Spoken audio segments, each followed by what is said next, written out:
Kesadaran Kim Dokja perlahan-lahan merayap kembali ke permukaan setelah dihantam oleh badai informasi yang nyaris menghancurkan jiwanya. Rasa sakit yang membakar di pipinya terasa berulang kali. Sebuah upaya fisik dari Jang Ha-young untuk membangunkannya dari koma singkat yang mengerikan. Saat matanya terbuka, hal pertama yang ia rasakan adalah aktivasi kuat dari The Fourth Wall yang bekerja keras meredam sisa-sisa guncangan mental yang ia alami. Suara Dokja sendiri terdengar asing di telinganya. Seolah-olah ia baru saja melakukan perjalanan jauh ke dimensi lain dan kembali sebagai entitas yang sedikit berbeda. Bahunya bergetar hebat saat disentuh oleh Jang Ha-young, menunjukkan betapa traumatisnya interaksi singkat dengan jendela atribut pribadinya tadi. Jang Ha-young menatap Dokja dengan wajah penuh kekhawatiran dan kebingungan, bertanya-tanya apa yang sebenarnya terjadi di dalam kantor yang kini tampak seperti baru saja dihantam meteor. Langit-langit ruangan itu hancur berantakan, dan jas putih Dokja yang memiliki fungsi pemulihan otomatis pun kini hangus menghitam, tidak mampu menahan beban percikan probabilitas yang meledak saat Dokja mencoba melihat jati dirinya. Jang Ha-young menjelaskan bahwa ia berlari ke sana setelah melihat kilatan petir probabilitas yang luar biasa besar, sesuatu yang belum pernah ia lihat sebelumnya. Namun, di balik kerusakan fisik tersebut, Dokja merasakan sensasi yang aneh. Tubuhnya terasa jauh lebih ringan, dan kapasitas narasinya terasa lebih stabil, seolah-olah beban yang selama ini menyumbat alirannya telah disingkirkan. Dokja mencoba mengingat kembali apa yang terjadi sebelum ia pingsan. Ingatannya kabur, namun ia samar-samar mengingat suara yang berbicara padanya dari balik dinding, memperingatkannya untuk tidak mencari tahu terlalu lama. Ia menyadari bahwa melihat jendela atribut bukan sekedar melihat statistik, melainkan sebuah proses sinkronisasi dengan perannya sendiri dalam narasi Starstream. Pesan sistem yang menyatakan bahwa pemahamannya tentang karakter Kim Dokja telah meningkat memberikan implikasi yang menakutkan. Ia sedang dipaksa untuk benar-benar menjadi karakter dalam sebuah cerita, kehilangan jarak aman sebagai seorang pembaca. Namun, peningkatan pemahaman ini juga memberikan keuntungan teknis yang signifikan. Ia kini bisa merasakan aliran cerita dalam dirinya dengan jauh lebih jernih. Di tengah kebingungannya, Dokja menyadari ada sesuatu yang hilang. Bio, Dokaibi kecil yang merupakan saluran komunikasinya dengan Starstream, tidak ada di sisinya. Biasanya, Bio akan selalu melayang di sekitarnya. Namun kini keberadaannya lenyap tanpa jejak. Pencarian singkat di kantor yang hancur itu membuahkan hasil yang mengkhawatirkan. Dokja menemukan jejak energi yang tidak biasa, bukan energi Dokaibi, melainkan sesuatu yang lebih gelap dan lebih purba. Pikirannya langsung tertuju pada satu faksi misterius yang selalu menjadi musuh bebuyutan para Dokaibi, Wani People. Di tempat lain, dalam kegelapan lorong-lorong bawah tanah kompleks industri, seorang pria tua dengan benjolan besar di pipi kirinya berlari dengan langkah mendesak namun penuh kegembiraan. Pria itu adalah salah satu dari Wani People, makhluk yang mendiami sisi gelap Starstream dan menolak dominasi para Dokaibi atas penyebaran cerita. Di dalam sangkar yang ia bawa, Bio terisak ketakutan, terjepit dalam jaring-jaring energi yang menetralkan kekuatannya sebagai pembawa saluran. Pria tua itu tertawa kecil, mengelus sangkar tersebut seolah-olah ia sedang memegang harta karun paling berharga di alam semesta. Baginya, menangkap seorang Dokaibi yang memiliki saluran aktif adalah pencapaian tertinggi yang akan mengubah sejarah faksi mereka selamanya. Pria tua bertahi lalat itu bermimpi untuk menjadikan Bio sebagai streamer Wani pertama, sebuah langkah awal untuk merebut kembali kendali narasi dari tangan Biro Dokaibi yang sombong. Ia merasa sangat bangga karena berhasil melakukan sesuatu yang bahkan tidak bisa dibayangkan oleh rekan-rekannya yang lain. Baginya, era Dokaibi akan segera berakhir, dan era baru di bawah kendali Wani People akan dimulai dari neraka skenario ini. Ia ingin membebaskan para budak cerita dan menunjukkan bahwa ada cara lain untuk mengonsumsi narasi tanpa harus tunduk pada sistem koin yang korup. Namun, ia tidak menyadari bahwa Dokaibi yang ia tangkap adalah milik seorang konstelasi yang baru saja memahami cara membaca takdirnya sendiri dengan lebih dalam. Kembali di kantor, Kim Dokja mulai menyusun rencana darurat. Kehilangan Bio berarti kehilangan akses ke saluran penontonnya, yang juga berarti kehilangan sumber pendapatan koin dan dukungan probabilitas selama skenario pemilihan Raja Iblis yang krusial. Namun, lebih dari sekedar kerugian teknis, Dokja merasakan tanggung jawab pribadi atas keselamatan Bio. Ia menyadari bahwa ancaman dari Wani People adalah variabel baru yang sangat berbahaya dalam revisi kedua ini. Mereka bukan sekedar monster, melainkan entitas yang beroperasi di luar aturan main Biro, yang berarti strategi konvensional tidak akan berhasil. Dokja menatap Jang Hayung dan memberikan instruksi yang sangat spesifik. Ia tahu bahwa satu-satunya cara untuk melacak Weni People adalah dengan masuk ke dalam cerita mereka sendiri. Dokja mulai menggunakan kemampuan barunya, Reading Comprehension, untuk menganalisis residu cerita yang ditinggalkan oleh sang penculik. Ia menyadari bahwa untuk menyelamatkan Bio, ia harus melakukan sesuatu yang sangat ekstrem. Ia harus masuk sebagai karakter ke dalam wilayah yang tidak tersentuh oleh sistem Starstream. Dengan dinding keempat yang kembali bergetar memberikan peringatan, Kim Dokja bersiap untuk melintasi batas antara pembaca dan karakter sekali lagi, demi merebut kembali Bio dari tangan kegelapan yang mencoba mencuri masa depan ceritanya. Kegelapan lorong bawah tanah kompleks industri mendadak pecah oleh kilatan percikan kuning yang menghujam tanah.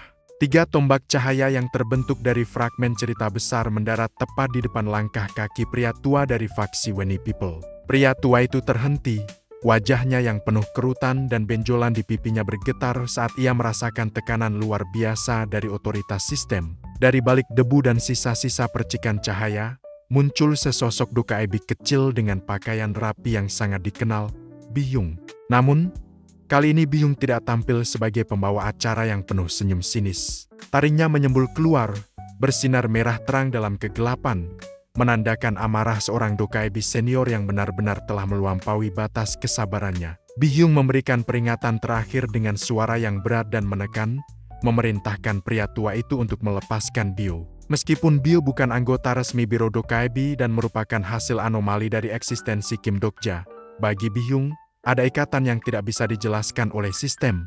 Ia menyatakan dirinya sebagai sosok yang melahirkan Bio ke dunia ini.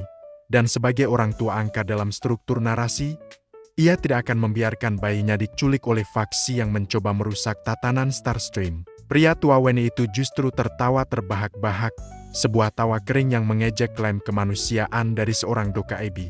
Baginya, Dokkaebi hanyalah manipulator cerita yang munafik, dan ia merasa berhak mengambil Bio untuk menjadikannya pion dalam revolusi Weni People melawan dominasi biru. Pertempuran energi pun pecah. Pria tua itu melepaskan kekuatan dari benjolan di pipinya, sebuah wadah cerita kuno yang berisi akumulasi kebencian terhadap sistem. Biyung mencoba menahannya dengan otoritas salurannya. Namun kekuatan Weni People yang bekerja di luar logika probabilitas konvensional mulai membuat sang Dokkaebi senior kewalahan. Bio, yang masih terkurung dalam sangkar energi, hanya bisa terisak dan menatap dengan mata ketakutan, mencari bantuan yang tampaknya mustahil datang di tempat sedalam ini. Namun, tepat saat pria tua itu merasa telah memenangkan pertarungan, udara di sekitar mereka mendadak menjadi sangat dingin. Tekanan gravitasi yang begitu masif tiba-tiba menghantam lorong tersebut, membuat dinding-dinding batu mulai retak dan runtuh. Dari balik kegelapan yang lebih pekat, muncullah sesosok pria dengan mantel hitam yang berkibar. Yu Jong-hyuk melangkah maju dengan mata yang berkilat tajam, memancarkan aura transendensi yang mampu membungkam percikan energi apapun di sekitarnya. Ia tidak datang untuk mendengarkan perdebatan antara Dokkaebi dan pencuri cerita. Baginya, siapapun yang menyentuh saluran yang menjadi bagian penting dari rencana Kim Dokja adalah musuh yang harus segera dimusnahkan. Tanpa mengucapkan satu patah kata pun, Jong-hyuk mencabut pedangnya. Gerakannya tidak bisa diikuti oleh mata telanjang. Hanya ada satu kilatan cahaya hitam yang membelah ruang dan waktu di lorong sempit itu. Serangan itu begitu telak hingga menghancurkan pertahanan pria tua Weni tersebut dalam sekejap. Sangkar yang mengurung Bio terbelah, dan pria tua itu tersungkur, menyadari bahwa ia baru saja berhadapan dengan makhluk yang seharusnya tidak berada di level skenario ini. Yu Jong-hyuk berdiri diam, napasnya sedikit berat akibat penggunaan kekuatan transendensi yang melampaui batas fisiknya saat ini. Ribuan pesan sistem mulai membanjiri telinganya, memberikan penghargaan atas pencapaian yang belum pernah ada sebelumnya. Ia kini resmi menyandang gelar legendaris sebagai seseorang yang membunuh orang Weni. Sebuah gelar yang secara otomatis menjadikannya musuh nomor 1 bagi seluruh faksi Weni People di dunia iblis. Namun, bagi sang pengulang waktu yang telah menyaksikan dunia hancur berkali-kali, ancaman seperti itu hanyalah catatan kecil di pinggir jalan ceritanya. Dengan gerakan yang mengejutkan lembut dibandingkan dengan kebrutalannya barusan, Yu Jong-hyuk mendekati Bio yang masih gemetar. Ia mengeluarkan bayi Dokkaebi itu dari reruntuhan sangkar dan menatapnya sejenak dengan wajah datarnya yang kaku. Tanpa berkata-kata, ia memasukkan Bio ke dalam saku mantelnya yang luas, memberikan perlindungan fisik yang paling aman di dunia ini. Tindakan ini memicu reaksi luar biasa dari para konstelasi yang menonton melalui saluran tersembunyi. Uriel mulai mengirimkan pesan-pesan penuh haru, sementara konstelasi lainnya memberikan donasi koin sebagai bentuk penghormatan atas sisi manusiawi yang jarang ditunjukkan oleh sang protagonis berdarah dingin ini. Di saat yang sama, di atas sana, Kim Dokja yang sedang memantau melalui koneksi yang mulai pulih, memberikan tatapannya. Pesan sistem muncul di hadapan Jong Hyuk. Konstelasi Raja Iblis Penyelamat sedang memandangmu. Ada keheningan yang lama di antara keduanya, sebuah komunikasi tak kasat mata antara sang pembaca dan sang protagonis. Meskipun Jong Hyuk dengan kasar mengusir pandangan Dokja dengan kalimat menjauh, Kim Dokja, ia tidak bisa menutupi fakta bahwa keberadaan Dokja di putaran ini telah mengubah banyak hal, termasuk kemampuannya untuk melindungi mereka yang lemah. Kini, dengan Bio yang telah aman di saku Jong Hyuk, persiapan untuk skenario pemilihan Raja Iblis memasuki babak yang sesungguhnya. Mereka telah mengamankan saluran komunikasi, mengalahkan pencuri cerita, dan membuktikan kekuatan aliansi mereka di depan para penonton Starstream. Namun, dendam dari Wenny People dan perhatian tajam dari nebula-nebula besar kini terpusat sepenuhnya pada kompleks industri. Kim Dokja harus segera bergerak menemui Jong Hyuk, menyatukan kepingan strategi terakhir, dan bersiap menghadapi badai yang akan segera datang saat pintu gerbang pemilihan resmi dibuka untuk seluruh penguasa dunia iblis. Di dalam keheningan kantornya yang kini dipenuhi debu akibat ledakan probabilitas sebelumnya, Kim Dokja duduk bersandar sambil menatap layar saluran transparan yang mengambang di depannya. Ketegangan yang tadinya mencekik perlahan mulai mengendur saat ia melihat sosok Yoo Jong Hyuk melalui layar tersebut. Jong Hyuk berdiri tegak dengan Bio yang sudah aman dalam genggamannya, sebuah pemandangan yang membawa kelegaan luar biasa bagi Dokja. Ia menyadari bahwa rencananya untuk menggerakkan Jong Hyuk melalui perantara Uriel adalah keputusan strategis yang brilian. Mengingat kemarahan Jong Hyuk atas insiden dengan Breaking the Sky Sword Scene, Dokja tahu bahwa instruksi langsung darinya hanya akan memicu penolakan. Namun, bagi Jong Hyuk, permohonan dari seorang malaikat agung seperti Uriel memiliki bobot yang jauh lebih sulit untuk diabaikan. Jang Hayung, yang berdiri di samping Dokja sambil ikut memantau layar, membisikkan rasa herannya saat melihat Byung, Dokkaebi senior yang biasanya tampak sombong dan berkuasa, kini terlihat sangat tidak berdaya di hadapan faksi Wenny. Dokja menoleh sejenak dan menjelaskan dengan nada rendah bahwa apa yang mereka saksikan adalah manifestasi dari kutukan sejarah rasial yang sangat kuno. Di dunia Starstream, hierarki kekuatan tidak hanya ditentukan oleh koin, tetapi juga oleh hubungan antar cerita. Faksi Wenny dan Dokkaebi adalah dua sisi dari koin yang sama yang terus bertarung memperebutkan hak distribusi narasi. Untuk mengalahkan satu orang Wenny, Biro Dokkaebi setidaknya harus mengirimkan 4 Dokkaebi tingkat tinggi atau 1 Dokkaebi besar untuk menyeimbangkan probabilitas. Informasi ini, menurut Dokja, adalah pengetahuan dasar bagi para konstelasi, meskipun bagi manusia seperti Jang Hayung, hal itu terasa seperti mitos yang terbungkus tirai misteri. Dokja terus mengamati interaksi di layar. Ia melihat bagaimana Bio, Dokkaebi kecilnya yang berharga, tampak mencari perlindungan di saku mantel Yoo Jong Hyuk. Ada sesuatu yang mengharukan dalam cara Jong Hyuk melindungi makhluk kecil itu, sebuah sisi kemanusiaan yang seringkali terkubur di bawah lapisan kedinginan sang regressor. Dokja tahu bahwa dengan kembalinya Bio, salurannya akan segera pulih sepenuhnya, yang berarti ia akan kembali mendapatkan akses ke para sponsor dan koin yang sangat ia butuhkan untuk skenario pemilihan Raja Iblis yang hanya tinggal menghitung hari. Namun, sebelum ia melangkah keluar untuk menemui mereka, Dokja menyadari bahwa persiapan kekuatannya sendiri masih sangat jauh dari kata cukup. Ia mulai menggeledah inventaris ceritanya dengan teliti. Di hadapannya, daftar cerita yang ia miliki tampak seperti tumpukan barang rongsokan. Ada cerita tingkat sejarah yang sangat sepele, seperti anting yang tergantung di telinga atau liontin hidung yang tergantung di hidung. Cerita-cerita ini dihasilkan dari interaksi tidak berarti yang terjadi selama perjalanannya, dan dalam pertempuran nyata melawan 10 konstelasi tingkat atas. Cerita semacam ini tidak lebih dari sekedar gangguan kecil. Dokja merasakan tekanan yang semakin besar. Ia harus menciptakan sesuatu yang luar biasa dari tumpukan sampah naratif ini. Pikirannya kemudian tertuju pada satu barang yang telah ia simpan dengan sangat hati-hati, Story Fusion Box versi ke-1,3. Kotak ini tampak biasa saja, sebuah wadah dengan desain kuno yang diklaim memiliki kemampuan untuk menyatukan berbagai jenis cerita menjadi satu narasi baru. Dalam kondisi normal, kotak ini dianggap sebagai barang gagal karena peluangnya untuk menghasilkan cerita tingkat tinggi sangatlah rendah, hampir mendekati mustahil. Namun, Kim Dokja bukanlah pembaca biasa. Ia mengingat dengan sangat jelas detail kecil dari novel Ways of Survival mengenai barang ini.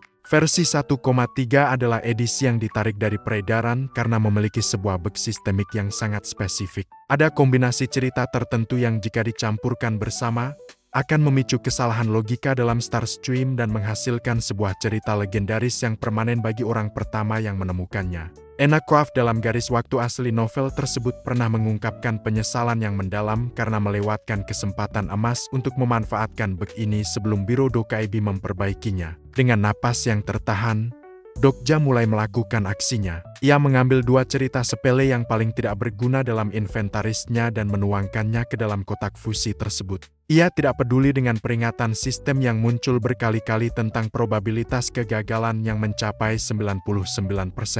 Dokja mempercayai ingatannya sebagai pembaca melebihi sistem yang sedang ia manipulasi. Begitu kotak itu ditutup, sebuah getaran hebat mulai mengguncang meja kantornya. Cahaya putih yang menyilaukan meledak dari celah-celah kotak, memancar begitu kuat hingga Jang Hayung harus menutupi matanya. Ruangan itu seolah-olah dipenuhi oleh energi murni dari ribuan kata yang sedang dipaksa untuk bergabung menjadi satu makna baru. Rasa sakit yang sangat tajam mulai berdenyut di dalam kepala Dokja, sebuah sensasi yang muncul ketika sebuah cerita legendaris mulai mengintegrasikan dirinya ke dalam jiwa sang pemilik. Ini adalah proses yang menyakitkan karena ia bukan sekedar mendapatkan keterampilan, melainkan sedang menanamkan sebuah fragmen sejarah baru ke dalam eksistensinya. Di tengah kilatan cahaya tersebut, sebuah pesan sistem yang megah akhirnya bergema di seluruh ruangan. Cerita legendaris Distorting Things as One Pleases telah diperoleh. Ini adalah puncak dari manipulasi pengetahuannya. Cerita ini bukan sekedar alat untuk bertarung, melainkan sebuah otoritas untuk memutarbalikkan persepsi orang lain terhadap realitas narasi, sebuah kemampuan yang sangat cocok bagi Kim Dokja yang selalu beroperasi di zona abu-abu antara kebenaran dan kebohongan. Dokja menatap tangannya yang masih bergetar, merasakan aliran kekuatan baru yang kini mengalir dalam ceritanya. Dengan perolehan ini, ia telah resmi melengkapi persiapan pribadinya untuk menantang nebula-nebula besar yang telah lama mendominasi Starstream. Ia membayangkan wajah-wajah para konstelasi dari Veda, Olympus, dan Papyrus saat mereka menyadari bahwa mangsa mereka kali ini memiliki kemampuan untuk mengacak-acak panggung yang telah mereka susun. Keberhasilan mendapatkan cerita legendaris melalui bug ini memberikan Dokja kepercayaan diri tambahan bahwa meskipun dunia ini telah direvisi, pengetahuannya sebagai pembaca tetap merupakan senjata mutlak yang tidak bisa diremehkan oleh siapapun, bahkan oleh sang penulis sekalipun. Kini, dengan bio yang sudah aman dan kekuatan baru yang sudah di tangan, Dokja berdiri dari kursinya. Ia merapikan jas putihnya yang sudah rusak, tidak peduli dengan penampilannya yang berantakan. Ia harus segera keluar menemui Yu Jong Hyuk dan timnya. Di luar sana, kompleks industri sedang bersiap untuk masuk ke dalam fase skenario paling berdarah di dunia iblis. Kim Dokja melangkah menuju pintu, meninggalkan keraguan di belakangnya. Ia siap untuk menjadi pusat dari kekacauan yang akan datang, membawa serta strategi yang akan mengubah jalannya sejarah Starstream selamanya. Setiap langkahnya kini membawa berat dari sebuah cerita legendaris yang baru saja lahir dari sebuah kesalahan sistem, sebuah ironi yang sangat disukai oleh Kim Dokja. Di tengah reruntuhan bangunan yang masih mengepulkan debu di pinggiran kompleks industri, Kim Dokja berdiri tegak, merasakan beban dari cerita legendaris baru yang baru saja ia asimilasi. Distorting Things as One Pleases bukan sekedar keterampilan. Itu adalah manifestasi dari filosofi seorang konstelasi tingkat naratif kuno yang percaya bahwa setiap cerita, seberapa kuat pun ia kelihatannya, pasti memiliki cacat logis yang bisa dieksploitasi.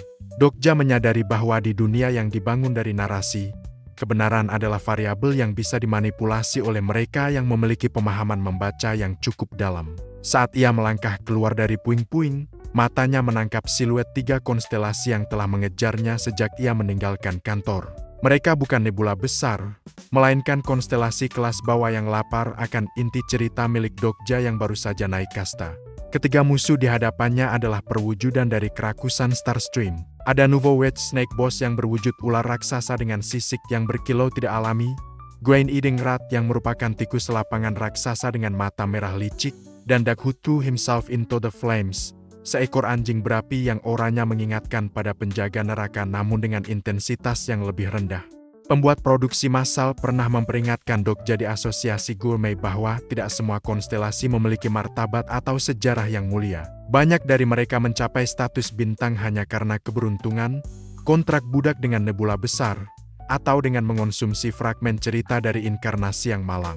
Bagi Dokja, mereka hanyalah kerikil di jalan menuju tujuannya, namun tetap merupakan ancaman nyata bagi tubuh inkarnasinya yang masih dalam masa pemulihan. Pertempuran dimulai saat si ular raksasa menyerang dengan kecepatan yang membelah udara, mencoba melilit Dokja dengan tubuhnya yang berlendir energi. Namun, Dokja tidak menghindar dengan cara konvensional. Ia mengaktifkan Distorting Things as One Pleases. Seketika, ruang di sekitar serangan ular itu tampak melengkung, seperti pantulan di permukaan air yang terganggu. Serangan yang seharusnya mengenai fatal justru meleset jauh, seolah-olah koordinat realitas ular tersebut telah digeser secara paksa oleh kehendak Dokja. Dokja merasakan kekuatan sihirnya terkuras dengan cepat, namun efektivitas dari distorsi ini jauh melampaui harapannya. Ia menyadari bahwa ia kini bisa menyunting jalannya pertempuran secara real-time, mengubah serangan musuh menjadi kegagalan naratif yang memalukan. Tanpa membuang waktu, Dokja mencabut pedangnya dan bergerak menuju Nouveau Wedge Snake Boss. Dengan satu tebasan yang diperkuat oleh cerita barunya, ia tidak hanya memotong daging ular tersebut, tetapi juga memotong aliran cerita yang menopang keberadaannya. Ular itu menjerit dengan suara yang tidak manusiawi saat tubuhnya mulai terurai menjadi partikel debu bintang yang hancur. Melihat rekannya tumbang dalam satu serangan, Grain Eating Rat mencoba melarikan diri ke dalam tanah, namun Dokja kembali memanipulasi takdir. Ia mendistorsi kepadatan tanah, menjadikannya sekeras baja dalam 1 detik dan setajam pisau di detik berikutnya, menjebak tikus raksasa itu dalam penderitaan yang singkat namun fatal. Hanya tersisa satu konstelasi, Dark Threw himself into the flames. Anjing ini berbeda. Dokja melihat melalui jendela identifikasinya bahwa cerita anjing ini didasarkan pada kesetiaan ekstrem untuk melindungi tuannya hingga mati dalam api. Saat anjing itu gemetar ketakutan melihat kehancuran dua rekannya, apinya mulai meredup, menyisakan noda bakar hitam yang menyedihkan di sekujur tubuhnya. Dokja mengangkat pedangnya, siap untuk mengakhiri nyawa konstelasi tersebut, namun ia berhenti sejenak. Ia melihat refleksi dari kesetiaan yang tulus, sesuatu yang jarang ada di Starstream yang penuh pengkhianatan. Konstelasi seperti Abyssal Black Flame Dragon bersorak melihat kekejaman Dokja, sementara Uriel menatap dengan mata sedih, berharap Dokja tidak kehilangan sisi kemanusiaannya dalam perburuan ini. Merasakan kehadiran konstelasi lain yang jauh lebih kuat mulai mendekat dari kejauhan, Dokja memutuskan untuk mengakhiri pertarungan ini dengan cara yang berbeda. Ia tidak membunuh si anjing.